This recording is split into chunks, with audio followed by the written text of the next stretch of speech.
በእርግጥ ደግሞ አዳልተን ከሆነ ነው እሱም ፖለቲከኛ ሊባል የሚችለው። ለሚሞት ሰው ዘብ መቆም ግን እኔ እኮ ስልጤ፣ ጉራጌ፣ አፋር፣ ከምባታ፣ ደቡብ፣ ሐረሪ፣ ኦሮሞ፣ ትግሬ፣ አንታርክቲካ፣ አውስትራሊያ፣ አውሮፓ፣ እስያ፣ ሰሜን አሜሪካ፣ ደቡብ አሜሪካ፣ አፍሪካ ብዬ አገር ብሔር ከፍዬ አልተናገርኩም። ሰውን አትግደሉ ነው ያሉ። ቻይና የሚሆን በእጁ ስለሰራው ባለቤቱ ያፈርሰው ነው ያለ። ሰው አትግደሉ ብሎ መናገር ፖለቲካ የሆነ በየትኛው አቆጣጠር በየትኛው መጽሐፍ ቅዱስ ስሌት ነው? በየትኛው የፖለቲካ አስተሳሰብ ነው? ተከባብረን እንኑር፣ ወንድማማቾች እንሁን፣ እንዲሁነን እንኑር ነው የተባለው። አሁን ይሄን ወንድማማች እንሁን የሚባል ቃል ሲናገር ፖለቲካ ብሎ የሚናገር ትውልድ ከመጣ ምን ብለን ስንናገር ነው እሺ እንትን ልንሆን ምንችለው ልንግባባ ምንችለው? ድምፁ የኔ ቤተክርስቲያን ድምፅ አንድ እንሁን እንፋቀር ነው ያልነው። አይ ፍቅር አያስፈልግም ካለ ደግሞ የሚገለንን አንፈራም። ይትፍርህዎሙ ኬለለ ይቀትሉ ሥጋክሙ ተብሏል። ስጋን የሚገሉ አትፍሩ፣ ወደ ነፍስክሙ ሰይጅክሉ ቀትሎታ። ነፍሳችሁን ሊገሉ አይቻላቸውምና ወባይቱ ፍርህዎ ለዘቦ ስልጣን፣ ነገር ግን ስልጣን ያለውን ፍሩት። እምድኅረ ቀተለ ነፍሰ ወስጋ ህቡረ ኃይጉሉ በውስተ ገሃነም። ነፍስን ስጋን ካጠፋ በኋላ በገሃነም የሚቀጠውን እርሱን ፍሩት ነው ያለው። ምንፈረው ነፍስና ስጋን የሚገለውን ነው። ጥያቄ ነው የተጠየቀው። በዚህ በእስልምናው ዓለም ፖለቲካ አይደለም የሚሰራው። ኑ ቁርአን እንዲህ ይላል። ይህ ደግሞ እንዲህ ከሆነ ሃይማኖት አይደለም ሰው ሰራሽ ሐሳብ ነው። እውነት እኛ ከንባብ ተሳስተን ነው። እስኪ እኛ ከያዝነው መጽሐፍና ከእናንተው እናመሳክረው። እውነት ግን የት ነው? በጋራ እውነትን እንፈልግ ብለው ነው ልጆቻችን ወንድሞቻችን ጥሪ ያቀረቡት። መጥቶ በመረጃ በማስረጃ መወያየት ሲደክም አይ ትክክል አይደለም እኛ ለሱ መልስ የምንሰጥበት ጊዜ የለንም የምንገልበት ቢላ ነው ያለን ብሎ መናገር ግን ይህ በቁም መሞት ነው። ተገቢም አይደለም። የማስመሰል ህይወት አንኖርም። ሁላችሁም ልትወዱን አትችሉም። በነገራችን ላይ ቅዱስ ሳዊሪያኖስ ሁሉ ከወደደ አንተ የሰይጣን ተባባሪ ነህ ይላል። ለምን ቢሉ ይላል ሁሉም የሚወደው ሰይጣን ነውን ቢሉ አይ አይደለም ይላል። ለሁሉ የምትመች ከሆነ ሁሉ ይወድሃል ይላል። ለሁሉ ማለት ምን ማለት ነው? ለቀጣፊውም፣ ለእውነተኛውም፣ ለነዋሪውም፣ ለስደተኛውም ለሁሉም የሚመች የሚገላበጥ ከሆነ እሱ ለሁሉ ይመቻል፣ ሁሉ ሊወደው ይችላል። አቋም ያለውን ሰው ግን የተወሰነ ህዝብ ይወደዋል፣ የተወሰነ ሰው ደግሞ ይጠላዋል። በዓለም ላይ ሁሉ ሰው ወዶት ያለፈ ምንም አይነት ነገር የለም። እንኳንስ ይቅርና ሰው መለኮት የተዋሃደው ስጋ የኢየሱስ ክርስቶስ ስጋ በኪደተ እግሩ 33 ዓመት በምድር ሲመላለስ እሱ ራሱ ወዳጆች ሐዋርያት እስከ ሞት የተከተሉት እነ ዮሐንስ እንዳሉ ሁሉ እስከ መስቀል ያደረሱት ደግሞ አሉ። እስከ መስቀል ያደረሱት መስቀል ላይ የሰቀሉት አሉ። መስቀል ላይ ወርደው የቀበሩት አሉ። እንኳን ስማችን አካላችን ለመስቀል የሚመኙት አሉ። እንኳን አካላችን ስማችን ለክብር የሚመኙት አሉ። እኛ ግን ከእውነት ወደ የትም ሸሸት አንልም። እውነት ነው። አሌሎሙ ለእለ ይብሉ ለሰናይ እኩየ ወለእኩይ ሰናይ ይላል ኢሳይያስ። መጥፎውን ጥሩ፣ ጥሩን መጥፎ ለምትሉ ወዮላችሁ ተብሎ ነው የተጻፈው። ክፉን ክፉ እንላለን፣ ጥሩን ጥሩ እንላለን። ሰው ሲሞት ተው ብሎ መናገር ግን ፖለቲካ የሆነበት የትኛው ዘመን እንደሆነ እኔ በጣም ግራ ይገበኛል። በጣም ሰውን አትግደሉ ነው። ይሄ በጣም ደጋግሜ ነው የምናገረው። ሰው አይሙት የሚል ሰው ፖለቲከኛ ነህ ሊባል አይገባም። ሰውን ግደሉ ብሎ የሚያደራጅ ሰው ካለ ግን እሱ ፖለቲከኛ ነው። ምክንያቱም እንደ ስብዕናም እንደ ሃይማኖትም ሰውን ግደሉ ብሎ ማስተማር ነውር ስለሆነ ያን ይዘን ልንሄድ ይገባል። ከዛ ውጭ ግን ሁሉም አይመቻችሁ ሰዎች በእውነት በየአቅራቢያችሁ ጸበል ብትጠመቁ ድንቅ ነው። ቢያንስ አንዱ እንዲመቻችሁ። እግዚአብሔርም ዲያብሎስም እውነትም ሐሰትም የማይመቻቸው ወሆኮ ሀጥ ለእግዚአብሔር ይላል በአምላክ ዳዊት። ኃጢአተኛ ሰው እግዚአብሔርም በጠበጠው ይላል። እንዳይምረው ጻድቅ ያጫውተዋል፣ እንዳይፈርድበት ሀጥ ያደርገዋል። ግራ የተጋባውን ነው ልበ አምላክ ዳዊት እንዲያ ብሎ የተናገረው። ኃጢአተኛ ሰው እግዚአብሔርን አስቸግረው ይላል። እና የሚያስቸግሩ ሰዎች አሉ። በእነሱ ሐሳብም ስትሄዱ እናንተ ከነበራችሁበት ቁመው የሚሞግቷችሁ፣ በእናንተ ሐሳብም ስትቆሙ በእነሱ ባሉበት ሳይሉ ነው ቁመው የሚሞግቱ ሞጋቾች አሉ። እና ይህ ያለመታደል ውጤት ነው። እና እግዚአብሔር በሚያውቅ ሁላችንም በተቻለን አቅምና መጠን የቤተ ክርስቲያንን ሕግ ጠብቀን ሃይማኖታችን አክብረን በጋራ ወደፊት ልንቀጥልበት የሚገባን አንዲት ሀገር አለችን። በሷ መስማማትና መኖር ይጠይቃል። ከዛ ውጭ ግን ዝም ብሎ እንዲህ እየተተቻቸን እንዲህ እየተረካከስን ግን ለሀገር ለውጥ አይመጣም። ደግሞ ወንድሜ እህቴ፣ ይህ ድምፅ የሚሰማችሁላችሁ አንድ ነገር አስረግጬ ልንገራችሁ። ኢትዮጵያ የምትባለው ሀገር ይህንን መቼም ኮሜንቱ የሚጻፈው አማርኛ ነው። ይህን ሁሉ ኮሜንቱ የሚጽፈው የሚናገረው ሰው አማርኛ ስለሆነ የሚናገር በሌላ ቋንቋ ኢትዮጵያዊ ነን እያልኳችሁ ነው። ሁላችን ይህንን የምናዳምጠው ያለችን አንዲት ሀገር ናት፣ እርሷም ኢትዮጵያ ናት። ያለነው አንዲት መርከብ ውስጥ ነው። ከሰጠምንም ሁላችንን የምንሰጥመው። አንድ መርከብ በትልቅ ባህር ውስጥ እየሄደ መርከቡን ለማስጠም ጥረት የሚያደርግ ሰው ቢኖር ራሱም አብሮ ነው የሚሰጥ። አሁን እናንተ ወደ ገደል ግቡኛ ወደ ኋላ እንቅር የሚባል የለም። ከኖርን አብረን እንኖራታለን፣ ካለፍንም አብረን እናልፋታለን። ማንንም እየሸኙ የሚዘንጡባት ሀገር የለችንም። ከዚህ በኋላ ተበሳስለን ተነቃቅተናልና አንተ እንደፈለግ ስለ ሀገርህ እየተናገርህ ይሄኛው ፖለቲካ ነው አይመለከትህም ብለህ ልትገድበኝ አይገባም። እንደ ሃይማኖተኛ የሃይማኖት መምህር ነኝ፣ እንደ ፖለቲከኛ የሀገር ነዋሪ ነኝ። የሀገር ነዋሪ እንደመሆኔ መብቴን እናገራለሁ። የሃይማኖት አባት እንደመሆኔ የተማርኩትን አስተምራለሁ። በዚህ እንቀጥላለን። ከዛ ውጭ ግን ሃይማኖት አለ፣ ሃይማኖት አለኛው የት ላይ ሆኜ ነው የማመልከው? አገር ላይ። ሀገሬ ማናት? ኢትዮጵያ። ኢትዮጵያ የምትኖርበትን ሀሳብ ማወጣጣት፣ የምትጠፋበትን ሀሳብ መቃወም አልችልም? እችላለሁ። የምትኖርበትን ሀሳብ ካላወጣጣው፣ የምትጠፋበትን ሀሳብ ካልተቃወሙ ኢትዮጵያ ውስጥ የለውም። ከሌለው አላመልክም፣ ካላመለኩ አልድንም። እንዳመልክ ሀገር ያስፈልገኛል። ሃይማኖት አለኝ ለማለት ሀገር ያስፈልጋል እኮ። አንድ ሰው ዕቃ አለኝ ብሎ መዳበሪያ ከሌለው በምን ሊወስደው ነው? በጥርሱ ሊይዘው ነው? ሃይማኖት አለኝ ብሎ የትኛው ሀገር ተቀምጦ ሊያመልከው ነው? ራሱ በራሱ ሊሰፍር ነው? እንደኛ እኮ በረን የምንቀመጥበት እንደ ወፍም ዛፍ ላይ ነው የምትቀመጥ። የዛፉ መኖሪያ እንዲሁ መሬቱ ነው። እኛ እንዲያ ነን። ስለዚህ በደንብ በሚገባ ቆሞ ማሰብን ይጠይቃል። ቆም በሉና አስቡ። የጋራ ሀገር አለችን፣ እርሷም ኢትዮጵያ ናት። የምትጠፋበትን ሀሳብ እንቃወማለን፣ የምትለወጥበትን ሀሳብ እናወጣጣለን። እንዲህ እያልን ኢትዮጵያዊ ሆነን እንኖራለን። ሰላመ ክርስቶስ ለሁላችን ይሁን።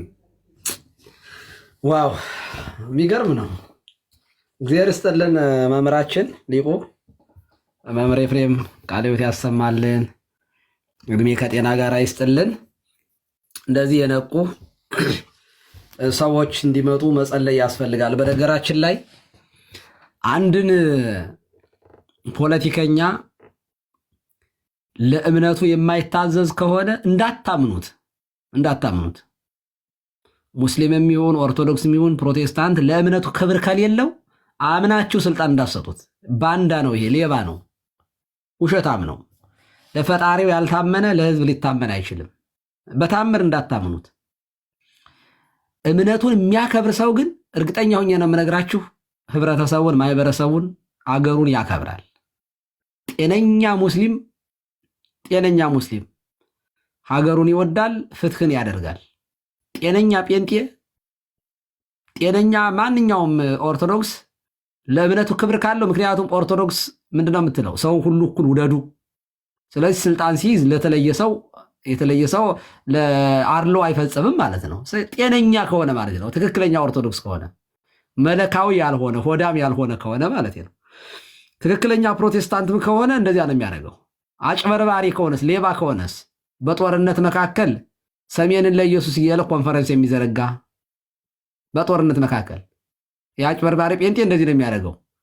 በትግራይና በመከላከያ በነበረው ጦርነት ውስጥ ጎጃም፣ አላማጣ፣ ወሎ፣ ጎንደር እነ ዮናታን አክሊሉ በዚያ ጦርነት ውስጥ ውሃ እንቆፍራለን እያሉ እና ይሄ እርዳታ እየያዙ ልክ ሚስዮናውያን እንዳደረጉት ያደርጉ ነበር። በጦርነት መካከል ሃይማኖትን የሚያስክዱ ከዚህ የበለጠ ጠላት ያለ አይመስለኝም። በጦርነት መካከል ሰው የተቸገረን ሰው እሳት እንጀራ ራበኝ ሲለው እሳት ሙቅ የሚል ማለት ነው።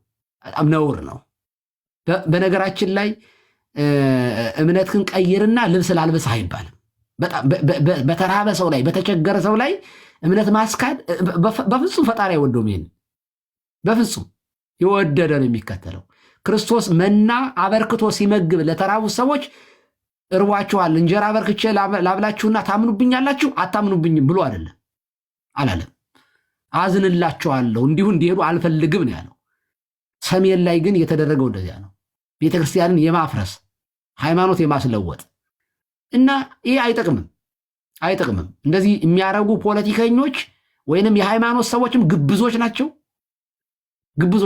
ኦርቶዶክስም ቄስም ይሁን ማለት ነው። አሁን ስንወቅሳቸው የነበረው የኛዎቹን ነው።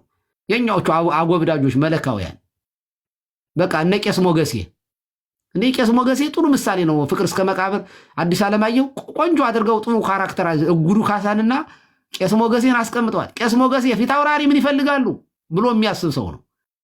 ኢንቴንሽናቸውን ምን እንደሚፈልጉ እያስብ የሚናገር ነበረ። ቄስ ሞገሴ እንደዚያ ነበሩ። ድሮም ይሄ ሞናርኪዎች ይሄ ባለስልጣናቱ ህዝቡን ሲበድሉ ይሄ ባሪያ የሚሉትን ወይም ደግሞ ይሄ ማለት ይሄ ድሃውን ሎሌ ምናምን የሚሉትን ሲያሰቃዩ እነ ቄስ ሞገሴ ምንድን ነበር የሚሉት? እነ ጉዱ ካሳ ይሟገታሉ። ይሄ ትክክል አይደለም ይላሉ። እነ ቄስ ሞገሴስ ምን ይላሉ? ይሄዱና የንሳ ልጃቸው ማናቸው ፊት አውራሪ አይ ድሮም እኮ እግዚአብሔር ሀብታምና ድሃ ጌታና ሎሌ አድርጎ የፈጠረ ጌታው ሎሌው ለጌታው እንዲገዛ ህዝብም ለመንግስት እንዲታዘዝ ነው። መጀመሪያም እግዚአብሔር እንደዚህ አድርጎ የፈጠረ ልብ አድርጉ። እግዚአብሔር እንደዚህ አድርጎ ሲፈጠር አስባችሁት? አይ ይሄ አጎብዳጅነት ይባላል። አሁን ፊት አውራሪ የሚፈልጓት ስለነበረ ይሄን ነበረ ቄስ ሞገስ የሚያወሩት። በቃ ምንድን ነው የሚፈልጉት? ኢንቴንሽናቸውን የፊት አውራሪን እየፈለጉ በቃ የልባቸውን ቴምፕሬቸር እየለኩ የሚናገሩ እንደዚህ ያለ አቤት ፈጣሪ ምን ይፈልጋል ከኔ እያልን ብናወራ ምድሪቱን እንፈውስ ነበር። እግዚአብሔር በሚያውቀው ምንድን ነው ፈጣሪ ከኔ የሚፈልገው? ምን እንዳደርግለት ነው የሚፈልገው? በእኔ ህይወት ላይ ክርስቶስ ምን እንዲፈጸም ነው ዓላማው ብለን የእግዚአብሔርን ሐሳብ ብንመረምር ኑሮ አቤት አቤት አቤት አቤት ህዝብ እናሻገር ነበር። እግዚአብሔር በሚያውቀው እና እንደዚህ ያሉ መምህራን ሲናገሩ ውደዷቸው። የእውነቴን ነው። እኔ ኦነስት የሚባሉ ቅድም እኔ መነሻ ግብዝነት ነው። ግብዞች የፈሪሳውያን እርሾ ተጠበቁ፣ የእርሱም ግብዝነት ነው። እውነትን የሚናገሩትን እመኗቸው። ውሸትን የሚናገሩትን ደግሞ አንድ ኦርቶዶክሳዊ ሆኖ ፕሮቴስታንት እምነት ትክክል ነው ካለ ሌባ ነው፣ ውሸታም ነው። አንድ ሙስሊም ሆኖ ኦርቶዶክስ ትክክለኛ ሃይማኖት ናት ካለ እኔ አላምነውም፣ ሌባ ነው፣ ወንበዴ ነው። ትክክለኛ ካልሆነ ለምን አላምንም? እና እንደዚህ ያሉት ነገሮችን ማየት መረዳት ምዕመናን መቻል አለብን። ደፈር ብለን እውነቱን እውነት ሐሰቱን ሐሰት ደግሜ ነው የማምንበትን ነው የምናገረው። ሰው የወደደውን ይከተል። ድንጋይ የሚያምልክ እንጨት የሚያምልክ ውሃ የሚያምልክ የሰውን እምነት ግን በቆንጨራና በጦርነት አስጠብቅለታለሁ የምንለው አምላክ ካለ እሱ አምላክ አይደለም። በጦር የማስከብረው አምላክ ካለ እሱ ራሱን መከላከል አይችልም ማለት ነው። በሌላ አነጋገር የኛ ጌታ ግን ሰይፍ ስናነሳ አራራራ መላእክት ነበሩ እኮ ቢያስፈልግ አባቴ ይልክ ነበር ይላል። ቢያስፈልግ ሺዎችን አሰልፍ ነበር ይላል። ሰይፍን ወደ ሰገባ መልስ። ሰይፍን የሚያነሱ በሰይፍ ይጠፋሉ። የገደለውን ቅድም ብያለሁ፣ የወጋውን የፈወሰ ነው የኛ ጌታ። ለሚወጉት የሚያደርጉትን ያውቁምና ይቅር በላቸው ያለ ቅድም ትንሿ ስታሳምረው ነበር። ወንጌሉንማ የኛ ጌታ የምናምነው ይህንን ነው። በፍቅር እጆቹን ዘርግቶ የሚወደኝ ይከተለኝ የሚል አምላክ እንጂ ያላመኑብኝን ግደሏቸው፣ አጥፏቸው፣ ቆንጨራ ይዛችሁ በገቡበት ገቡታችሁ ተጠባብቋቸው በየመንገዱ ይኸው ስንገልጠው የነበረ ይሄንን ነው። እንደዚህ ያለውን እምነት ነው አንለው እንገልጣለን፣ በመጽሐፉ መሰረት ነው። እና ተረዱን። እየጨረስን ነው። ዝክረ ቅዱሳን እርሶም የሆነ ነገር ይበሉንና በጸሎት እንዘጋለን። እንኳን ደህና መጡልን መምህራችን። ከታች ያላችሁ መጥፎ ኮሜንት የምትጽፉትን ብሎክ ነው ማረግ። እኔ ብሎክ ነው ማረገው። ሚዩት ምናምን አልወድም። አንድ የተወሰናችሁትን ሚዩት አድርጌያለሁ። ከዚህ በኋላ ግን እወልካለሁ። ቀጥሉ መምህር። መላከ ገነት ቡራኪው ተድረሰኝ መምህር ኤፍሬም እንሻላችሁ መታችሁም ያላችሁ እንዴት አደራችሁ? በእርሶ እንዴት አመሹ ነው? አዎ ላድር ነው። አሁን ምር ነው የታለ በጣም ቃለ ሕይወት ያሰማልን መምህራችን መምህር ኤፍሬም እርሶንም የሕይወትን ቃል ያሰማልን፣ ትንሿም ቃለ ሕይወት ያሰማልን። በእውነት እግዚአብሔር ይስጥልን። በእርግጥ የኔን ሐሳቤን በደንብ የኔታ መምህር ኤፍሬም ተናግረዋቸዋል። በአንድ ሀገር ውስጥ ስንኖር መጠበቅ ያለብን ነገሮች 5 ነገሮች አሉ። እነዚህን ከጠበቅናቸው መቀጠል እንችላለን። የመጀመሪያው ሃይማኖት ነው። ሁለተኛው ሀገር ነው። ሶስተኛው ቤተክርስቲያን ነው። አራተኛው ህዝብ ነው። አምስተኛው እሴት ነው። ስድስተኛው ደግሞ ቅብብሎሽ ነው። እነዚህን ከጠበቅናቸው መኖር እንችላለን። እነዚህን ካልጠበቅን አንችልም። ርቱ ሃይማኖት ያለው ሰው ርቱ ሃይማኖቱን ከቅዱሳን ሐዋርያት በቅብብሎሽ አመጣው ነቅ የሌለበት ተከፍሎ የሌለበት ያን ሃይማኖቱን ሲጠብቅ በሀገሩ ላይ ደግሞ ኪዳን አለው። ያንን ኪዳን ጠብቆ ሲኖር ደግሞ በኪዳኑ ላይ ቤተክርስቲያን አለችው። ቤተክርስቲያን ካለች ስጋው ደሙን ፈትቶ ህዝቦቹን በሃይማኖት ጓዳ እንዲኖሩ ያደርጋቸዋል። ይህን ካደረገ ደግሞ ህዝቡ ያንን መኖር ይችላል። ይህን ስናደርግ ከዛ እሴት አለው። እሴቱ ደግሞ ታሪክ አለው። ያ ደግሞ ታሪኩ ያለ ወግ አይደለም የሚኖረው። እሴቱን፣ ባህሉን፣ ሃይማኖቱን የሚገልጸውን ስርዓት ሊፈጽምበት ግድ ይለዋል ማለት ነው። እንዲያ ካልሆነ መኖር አይቻልም። ስለዚህ ሃይማኖታችሁን አትጠብቁ፣ ሀገራችሁን አትጠብቁ፣ ቤተክርስቲያናችሁን አትጠብቁ፣ ህዝባችሁን አትጠብቁ፣ እሴታችሁን አትጠብቁ። እሴታችሁን ደግሞ ቅብብሎች ወደ ትውልዱ አታስተላልፉ ማለት ይህ እያላችሁ የሌላችሁ ሆናችሁ ኑሩ። ህፃንን አባትና እናቱ ሲቀጡት እሻ እያሉ እንደሚሉት እኛም እሻ እየተባልን እንድኖር ነው እያደረጉን ያሉ። የምንኖርባት ሀገር ላይ ሃይማኖታችን ካላስጠበቅ እንደ ሀገርም እኮ የሀገር ህዝብ ስለሆነ በፖለቲካችን እንኳ ያገባናል። በመሰረቱ ርቱ ፖለቲካ እንዲኖር ማለት ነው። ህዝቡን የማይጨቁን ድሃ ተበደለ ፍርድ ተጓደለ የሚል መበለቲቱን የማያስለቅስ ገዥ እንዲኖረን እኮ የኛም ድርሻ አለን። ይሄ ድርሻ አለን። ለምን እንድንላለን? በመሰረቱ በሰሞን የተገለጸው ወይም ደግሞ ግጭቱ የራሳቸው ቁራን ነው። ምስክር እኮ እኛ አይደለንም። ሐሰቱን የተናገረው ገዳይነትን የመሰከረው የራሳቸው ቁራን ነው፣ እኛ አይደለም። ተከርኖ የኖረውን የገለጡት እነሱ ናቸው። በእውነት ሚዛን ተመዝኖ ሲገኝ ቀሎ ተገኘ እንጂ እኛ እኮ በስደት ሀገር ሲመጡም ተቀብለን የተራቡትን አብልተን የተጠሙትን አጠጥተን ቦታ ሰጥተን ማምልኪያ ቦታ ያዘኑትን አጽናንተን በተቀበልንባት ሀገር ውስጥ ባይታወርን ሆናችሁ ኑሮ ማለቱ ራሱ በጣም ከባድ ነው በእውነቱ ማለት ነው። እንዴት ይረሳል? በሐዘናቸው ጊዜ አጽናንተና እንባቸውን አብሰን አምልኮታቸውን ፈጽሙ ብለን ሀገር ሰተና አክብረን ባኖርን እንደገና በቁራናቸው ሲመዘኑ ቀለው ሲገኙ ይገደልና ዝም ማለት በሉ ማለት ከምን የመጣ እንደሆነ በጣም ነው የሚገርመኝ። እኔ እኮ ራሳቸው የሚመሰክሩት ራሳቸው ያው ምስክር ነው የሚሆኑ እውነተኞች ካሉ ማለት ነው።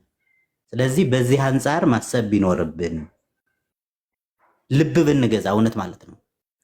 አሁንም እየተከታተልናቸው ነው እህቶቻቸው ወንድሞቻችን ንጽጽር የሚሰሩት የሚመዝናቸው ቁራናቸው እንጂ እኛ እነሱን የጽርፈት ቃል እየተናገራቸው አይደለም። ስለዚህ ልንሰማቸው ይገባን እህቶቻችን ወንድሞቻችን። እንደ አባት ደግሞ አባት ምን ማድረግ አለበት? አምላካዊ አደራ ነው ልጆቹን እንዲጠብቅ፣ በጎቹ እንዳይበሉ፣ ጠቦቶቹ እንዳይበሉ፣ ግልገሎቹ እንዳይበሉ እንዳይጠፉ አባታዊ አደራ የተሰጠ ነው። ከእግዚአብሔር የተሰጠ ነው። ከእግዚአብሔር የተሰጠን አደራ ደግሞ መጠበቅ የአባት አደራ ነው። ይህንን እንትን አትበሉት። አባቶቻችን ሲናገሩ አደራቸውን ነው እየተወጡ ያሉት። በጎችን ጠብቁ፣ ጠቦቶችን ጠብቁ፣ ግልገሎችን ጠብቁ ተብሎ ተሰነግሯቸዋል ቅዱስ ማቴዎስ ላይ። ይህን መጠበቅ ደግሞ አምላካዊ አደራ ነው፣ ግለሰብ የሰጠን አደራ አይደለም። ስለዚህ ይህን ማሰብ ይገባቸዋል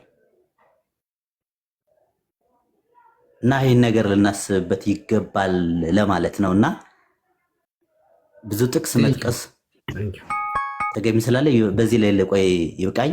እግዚአብሔር ይስጥልን አባታችን በእውነቱ እና በጣም እናመሰግናለን። ዝክረ ቅዱሳን ቃለ ሕይወት ያሰማልን፣ እድሜ ከጤና ጋር ይስጥልን። ከልብ ከልብ እናመሰግናለን።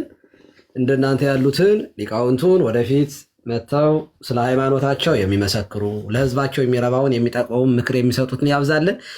ትንሿ ርዕሳችንን አጠቃይ የተወሰነና ወደ ርዕሳችን ተመልሰን ያነሳናቸውን ነጥቦችን እስካሁን ስናወራባቸው የነበሩት ላይ የሆነ ነገር በይና እናጠቃል።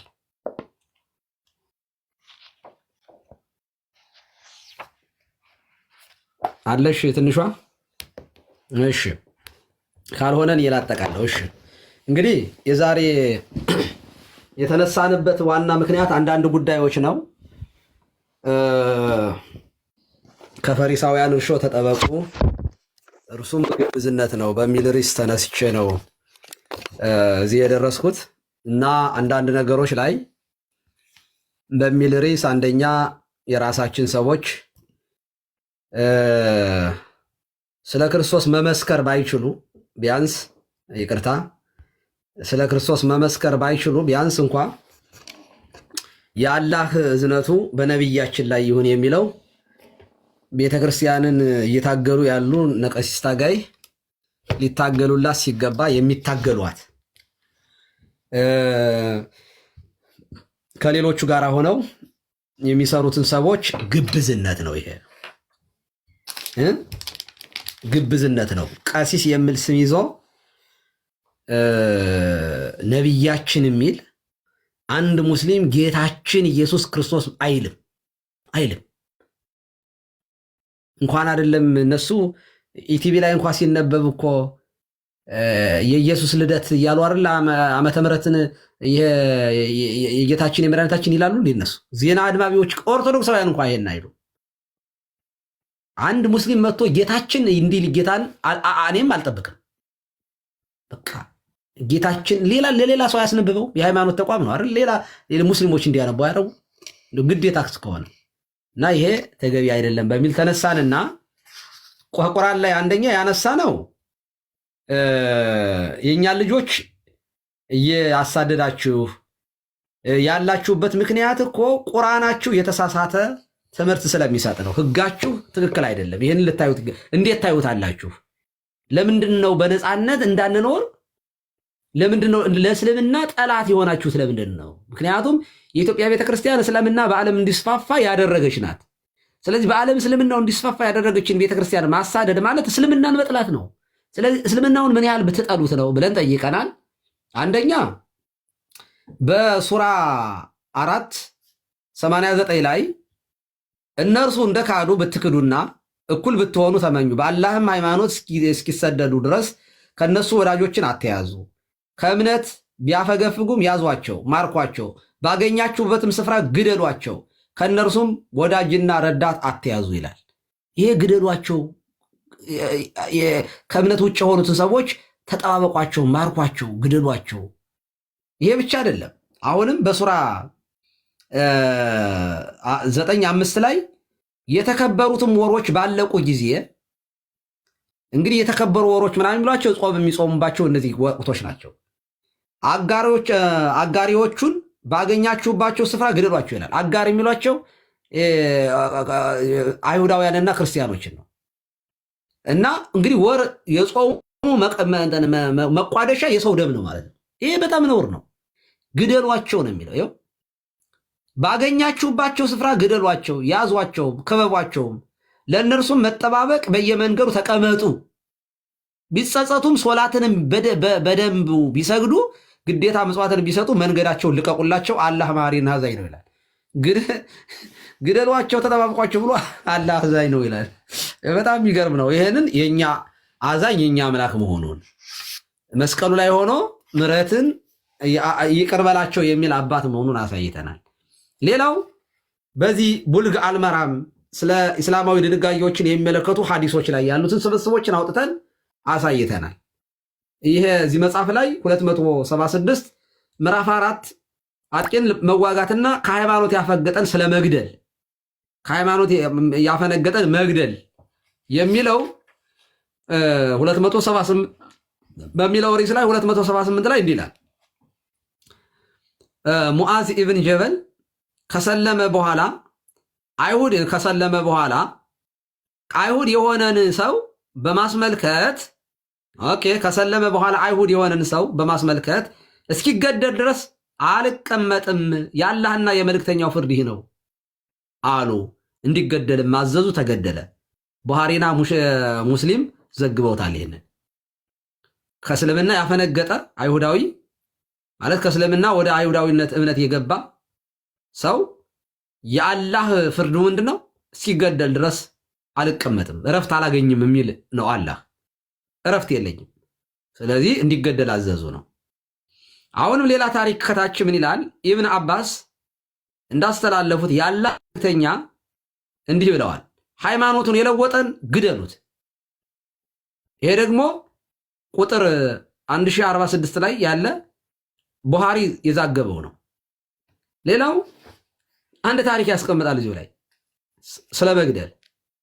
ኢብን አባስ እንዳስተላለፉት ነቢዩን የምትሳደብ የልጅ እናት ያለችው አንድ አይነ ስውር ነበር። ቢከለክላትም አልተቀበለችም። አንድ ሌሊት አንካሴ አነሳና ሆዷ ላይ ተክሎ ተደገፈባት፣ ገደላትም።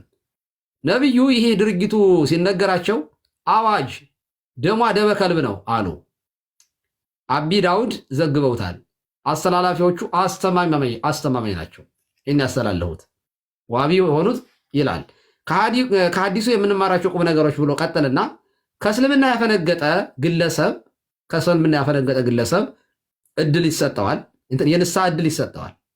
መጀመሪያ ከእስልምና ያፈነገጠ ግለሰብ አንደኛ የንስሐ እድል ይሰጠዋል፣ ሁለተኛ ወደ እስልምና እንዲመለስ ይመከራል፣ ሶስተኛ ማብራሪያ ይደረግለታል፣ አራተኛ በክህደቱ ከጸና ግን በህግ አግባብ ይገደላል። በቃ ከእስልምና ውጭ የሆነ ሰው ከእስልምና ያፈነገጠ ሰው ይገደላል። ዛሷ ወንድሞቻችን የሚገደሉት በዚህ ቻፕተር ነው፣ በዚህ ምዕራፍ ነው። ከዚያ በኋላ ስለ ዝሙት ምናምን ያለውን ከብዶን ትተነዋል፣ ከበደን። እዚህ ጋር ለማንሳት በጣም ሰቀጠጠን እና እንግዲህ እኛ መጽሐፋችሁን ነው አስረዱን ብለን ገብተን አንዳንዶቹ ኮንፈርም አድርገዋል፣ አንዳንዶቹ ግን አንቀበልም ያሉ አሉ። ጥሩ ነው አለመቀበላችሁ፣ መጽሐፉ ግን የእናንተ ነው። ስለዚህ ከቻላችሁ ከቁርአኑ ላይ አጥፉት፣ ካልተቀበላችሁት ከዚያ ላይ አውጡት። በዚህ ህግ እኛ በሸሪያ ህግ ልንገደል አይገባም። ወንድሞቻችን በር ዘግተዋል፣ እነፎይ እየተሰቃዩ ነው ያሉት። በዚህ ህግ መሰረት ነው። እኔ ዛሬ የምሰብከውን ወንጌል አባቶቻችን ኪዳን ሲያደርሱ ጅማ ላይ ተገለዋል፣ ቤተ መቅደሳቸው ደማቸው ፈሷል እንደ ዘካርያስ። ይህ ትክክል አይደለም። ስለዚህ ሲጠቃለል እኛ ሙስሊሞችን በጣም እንወዳለን። የፈለጉትን እንዲያመልኩ መብታቸው ነው። ከፈለጉ ክርስቲያኑን ቁርአን አስተምረው ያስልሙት መብታቸው ነው። የሚያምንላቸው ካገኙ መብታቸው ነው። ከዛ በተረፈ ግን ቆንጨራ ይዘህ ከመጣ ግን ወንጀለኛ ነህ አንተ እንጂ ሃይማኖተኛ አይደለም። ወንጀል ነው። ሰው የወደደውን የመከተል መብት የሰጠው ፈጣሪ ነው። ደሙን የሚያፈስሱ ደሙ ይፈሳል ነው የሚለው ኦሪት ዘፍጥረት ምዕራፍ 9 ቁጥር 6 ላይ። ስለዚህ ተገቢ አይደለም። ማንኛውም ሰው በእምነቱ ሊከበርለት ይገባል። እኔ መንግስት ይሄ ሊነግረን አይገባም፣ እኛ እንነግረዋለን። ኦርቶዶክሳውያን ሰው የወደደውን እንዲከተል አቅረብ ለከ እሳተ ወማይ ሌሊከ አበዘ ፈቀድክ ነው። ሰው ሲፈጠርም ጀምሮ አዳምን ሲፈጥረው እግዚአብሔር በዚህ በኩል ዕፀ ሕይወትን በዚህ በኩል ዕፀ ሞትን አድርጎ ይህን ከበላ ትሞትበታለህ ብሎ እንዳይበላ አልከለከለውም እግዚአብሔር። ምክንያቱም ነፃ ፈቃድ አለው ሰው፣ አልከለከለው። ግን እንደሚሞት ግን ነግሮታል። የወደደውን መርጦ የሰው ልጅ ሞትን አምጥቷል። ልክ የፈጠረን ፈጣሪያችን የወደድነው እንድከተል መብት ይሰጣል። ዘይፈቅዲት እኔ እቺ መርሃችን ናት የክርስትና። የወደደ እንዲከተለው እንጂ አስገድጄ በጦር በምናምን ሰራዊት አሰልፌ እንዳሳምንለት የሚፈልግ አምላክ አይደለም። ራሱን መከላከል ይችላል። የኔ ጌታ ምንም አይፈልግም። ረዳት አይፈልግም። ረዳቴ ነው፣ አጋዥ ነው፣ ጠባቂ ነው። በሾተል ልከላከልለት ይችላል። የኛ ጌታ ሲገለጥ ቅድም ስናግሬዋለሁ። ሙሴ ይሰኒ መቃብሬ ይላል። ኤልያስም የእሳት ሰረገላውን ያስነሳል። ትንሽ ገና ትንሽ ብርሃኑ ሲገለጥ ነው ገና ምድር የምትሸበረው የምትንቀጠቀጠው። የኛ አምላክ ተከላካይ አይፈልግም፣ ሾተል አይፈልግም።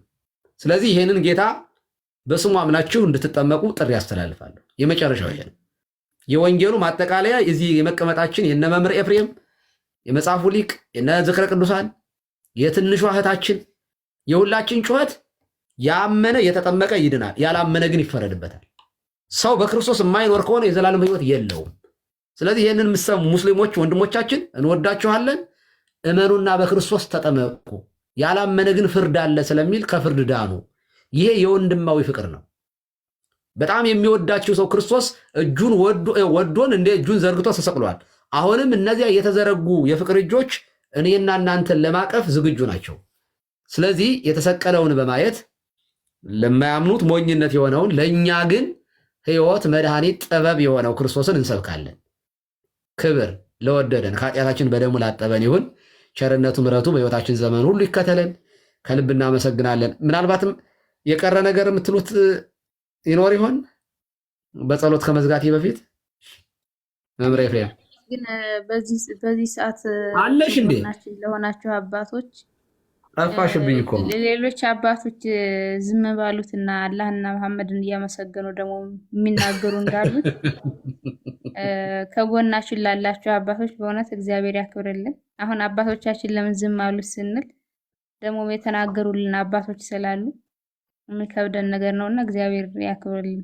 እግዚአብሔር ይጠብቃችሁ፣ ረጅም ዕድሜ ይስጣችሁ። እናመሰግናለን። አሚን። እኛ እምነታችንን ነው የመሰከርነው። የኔ እናት ያው በልጠሽን ተገኝተሽ እንግዲህ መራቂ ሆንሽ። እግዚአብሔር ይስጥልን። እንደናንተ ያሉትን ብርቱዎችን በሰው ሀገርም ሆነው በመከራ ውስጥ ሆነው እንደዚህ ክርስትናውን የሚመሰክሩትን እና እናንተ ናችሁ እኛን የሚያበረታችሁን። ይኸው እኔ ትንሿ እናንተን አይቼ ነው ይህን መጽሐፍ ያስመጣሁት ከኢትዮጵያ። አሁን ማንበብ የጀመርኩት እናንተን አይቼ ነው። እግዚአብሔር በሚያውቀው ተኝተን ኖረን ስንቱን ሰውና ክርስትናና እናስጠምቀው ነበር። እና በርቱ፣ አይዟችሁ።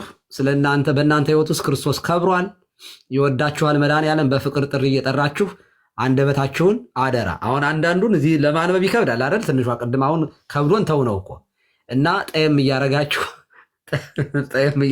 ግለጹላቸው እና በፍቅር ሲባል እኮ ነው እንደ ስድብ የሚሉት ከባድ ናቸው ቃላቶች ምናምን። እኔ አሁን እዚህ ጋር ለማንበብ እኮ ከበደ ቅድም እና እንደዛ ሲሆን በቃ ለእነሱ ስድብ ነው ይላሉ። ለምን አብዛኛው ሐዲስ አያውቁም ምናምን፣ ያው ቁርአን ይቀራሉ በአለቅ ሌላ ምንም ነገር አያውቁም። መጽሐፉን ሁሉ እኮ አላወቁትም። ቅድም ሳቅ እንግዲህ አትፍረጅባቸው። ተከርኖ የኖረ ስለሆነ አሁን ሲገለጥ ትንሽ ያው ተዘግቶ የኖረ ቤት ሲከፈት ቁንጫው ይበዛዋልና እንግዲህ እንደዚያ ነው። መምሬ ፍሬም ቴንኪው የሚሉን ይኖር ይሆን? ኧረ ምንም። እናመሰግናለን። አባታችን ቃለ ሕይወት ያሰማልን።